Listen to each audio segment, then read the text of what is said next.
আল্লাহ তাআলা সূরা হাদীদের 4 নম্বর আয়াতে বলেন, ওয়া হুয়া মাআকুম আইনামা কুনতুম।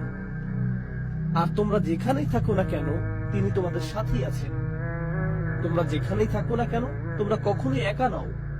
আল্লাহ তোমাদের সাথে থাকেন। তিনি তোমাদের দেখছেন, তিনি তোমাদের রক্ষা করছেন, তিনি তোমাদের কার্যক্রম প্রত্যক্ষ করছেন, তিনি তোমাদের পরীক্ষা করছেন প্রতিনিয়ত। আমি কখনোই একা নই। আমি আমার রুমের ভিতরে একা নই, আমি আমার ক্যাম্পাসে একা নই, আমি আমার গাড়ির ভিতরেও একা নই। আমরা কখনোই নিঃসঙ্গ নই। আল্লাহ শপথ করে বলছি, যদি আমরা শুধু একটি আয়াত অন্তর দিয়ে উপলব্ধি করতে পারতাম, ওয়া হুয়া মাআকুম আইনামা কুনতুম, তোমরা যেখানেই থাকো না কেন তিনি তোমাদের সাথেই আছেন। যদি এটা হৃদয়ঙ্গম করতে পারতাম, তাহলে যে ওয়েবসাইট গুলো আমি ভিজিট করি তাতে পরিবর্তন আসতো, যে নাম্বারগুলোতে আমি কল করি তাতেও পরিবর্তন আসতো, সবকিছুতে পরিবর্তন আসতো।